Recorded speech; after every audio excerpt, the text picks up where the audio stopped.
Voltamos, pessoal. Então agora a gente vai aprender a analisar um heredograma ou genealogia. O que é isso? É o estudo de uma herança familiar, né? Para uma característica que pode ser, por exemplo, uma anomalia ou apenas um traço, né? Que você deseja estudar em uma família. Beleza? Então, a gente vai dar um exemplo de uma família onde apresentam indivíduos com albinismo. O que é o albinismo? É a incapacidade que alguns indivíduos têm de produzir a melanina, né? Um pigmento que está presente na pele, nos olhos, nos cabelos, tá? E os indivíduos albinos têm a pele totalmente despigmentada, os olhos, o cabelo, tá certo? Bom, então o que a gente observa aqui? Num esquema como esse, numa genealogia ou num heredograma, os indivíduos do sexo masculino são representados por um quadrado, tá certo?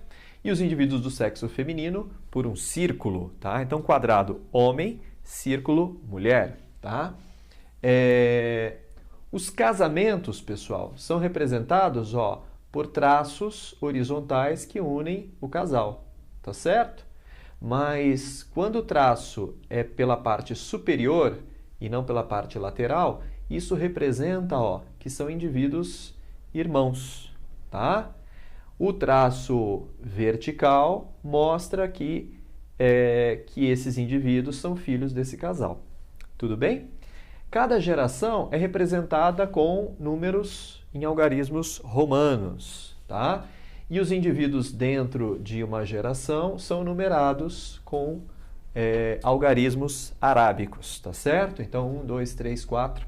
Também é possível que os indivíduos sejam numerados independentemente da geração numa sequência só de números, tá? Então, aqui, depois do 4, você teria 5, 6, 7, 8, tá? É uma outra forma de representar também, ok? Bom, e os indivíduos que são portadores da característica que está sendo estudada, eles são marcados assim, tá? Então, eles têm o seu símbolo preenchido, né? Por achura ou em preto, etc, tá? Então, a gente tem aqui os indivíduos normais, que não são preenchidos, e os indivíduos albinos, nesse nosso exemplo, que são achurados. Legal? Bom, em alguns exercícios, o examinador é bonzinho e te conta se a característica estudada, se ela é dominante ou se ela é recessiva. Tem aluno que pensa que toda característica, toda anomalia ou todo traço que não é muito comum é recessivo, mas isso não é verdade, tá? Quer ver um exemplo? O normal é você ver indivíduos com 5 dedos na mão ou com mais do que isso? 5 dedos na mão, claro, né, professor? Pois é, mas essa característica é uma característica recessiva, tá? A polidactilia, que faz com que o indivíduo tenha mais de 5 dedos nas mãos, é uma característica dominante, porém ela não é muito comum, tá certo? Porque o alelo responsável pela polidactilia é um alelo raro, tá certo? Na população ele não é frequente esse alelo.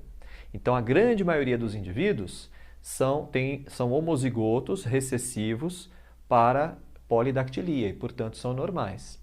Então, se nem sempre a característica estudada é recessiva, ela pode ser dominante.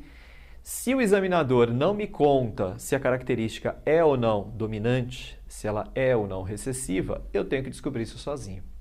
E tem como descobrir isso sozinho? Tem sim. Quer ver? Dá uma olhadinha aqui. Toda vez que você encontrar um casal igual, mas com um filho diferente, por exemplo, esse casal 3 e 4 é normal, mas tem um filho diferente, um filho albino, tá vendo? Poderia ser o inverso também, poderia ser um casal albino tendo um filho normal. Independente de quem é normal e de quem é recessivo, se o casal for igual e o filho for diferente, a característica do filho, seja ela qual for, né, normal ou afetado, a característica do filho é sempre recessiva, tá? Então veja, esse indivíduo 4 aqui, a gente vai colocar um azinho, tá? A de albino, né? Então, azinho, azinho. Por que é assim, professor? Porque, olha, pensa comigo. Esses dois alelos vieram dos pais, Sim ou não? vieram dos pais. E por que que eles não se manifestaram nos pais? Porque estava em heterozigose e porque a característica é recessiva. Então, ó, guarda isso que é regra e vale sempre, tá? Pais iguais, filho diferente, os pais são heterozigotos e os filhos são o quê? Homozigotos recessivos. Pais iguais, filho diferente, o filho é recessivo. Tudo bem? Então a gente já pode colocar aqui, né? Ó, a gente já pode colocar aqui, ó, a determinação da dominância e da recessividade. Quem são os indivíduos normais, então, nesse nosso exemplo? Os indivíduos normais são os indivíduos dominantes. Sim ou não? Então eu vou representar o genótipo dos indivíduos normais dessa forma, ó. Azão, azão ou azão, azinho. Percebe, ó? Indivíduo normal, azão, azão ou azão, azinho. E o indivíduo albino, como eu represento? Sempre com dois azinhos, tá? Então, indivíduo albino, homozigoto recessivo.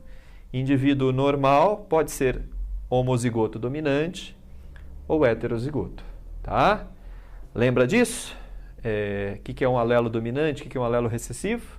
O alelo dominante se expressa em dose dupla ou em dose simples. E o alelo recessivo só se expressa em dose dupla, tá certo? É isso aí. Bom, agora que eu já sei que o caráter é recessivo, qual é o próximo passo? Todos os indivíduos que manifestam o caráter recessivo, albinismo, você pode colocar o seu genótipo duplo recessivo, tá certo? Homozigoto recessivo. Então, ó, azinho, azinho aqui, certo? Azinho, azinho aqui, e aqui já está o azinho, azinho. Ok.